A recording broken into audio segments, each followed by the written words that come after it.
असे काय बदल झाले पुण्यामध्ये ब्रिटिश आल्यानंतर, काय सांगाल? देशाची सगळी आर्थिक, लष्करी आणि राजकीय ताकद पुण्यात एकवटलेली होती आणि त्यामुळे सुई विकणाऱ्यांपासून हत्ती विकणाऱ्यांपर्यंत सगळ्यांना रोजगार होता. आणि तर खाजगीवाल्यांचं एक पत्र आहे की निजामाने जेव्हा हल्ला केला 1765 साली, तेव्हा पुणे जळलं. आपल्या जळलेल्या वाड्याच्या जागी पेशव्यांनी 900 त्यांच्या गायी बांधल्यात. तर 900 गायी जिथं बांधल्या जातात ती जागा किती मोठी असते. खाजगीवाल्यांचा वाडा केवढा मोठा होता.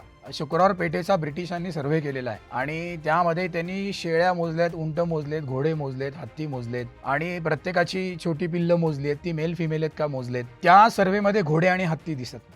जसं इंग्रजी राज्य गेलं, पेशव्यांकडे हत्ती होते आणि ते हत्ती रविवार पेठेमध्ये बांधले जायचे. जेव्हा ब्रिटिश काळ चालू झाला तेव्हा ब्रिटिशांनी ती जागा एका माणसाला दिली आहे आणि असं लिहिलंय की इसम मजकूर त्या ठिकाणी म्हशी बांधतात. म्हणजे जिथं राज्यलक्ष्मी आहे, जिथं हत्ती झुलत आहे, तिथं गोठा होतो. 15 रुपये तोळा जेव्हा सोनं होतं तेव्हा शनिवारवाड्यात 20,000 रुपयाचा वर्षाला कागद लागायचा आणि ते कागद काटेकोरपणे वापरले जायचे. नाना फडणीस आणि चिटणीस यांना किती कागद इश्यू केलेत याचा आजही ताळेबंद आपल्याला मिळतो. जे कागद आणलाय त्याचे पतंग, बरवा, काचापुसा असं ते नव्हतं. कागद इश्यू केले जायचे. कागदाचे 6 ते 7 प्रकार होते. सोन्याचा वरखा असलेला कागद होता. ते निजामाला किंवा मोठ्या लोकांना पत्र लिहिताना तो कागद वापरला जायचा. ते सुद्धा जपून दिले जायचे.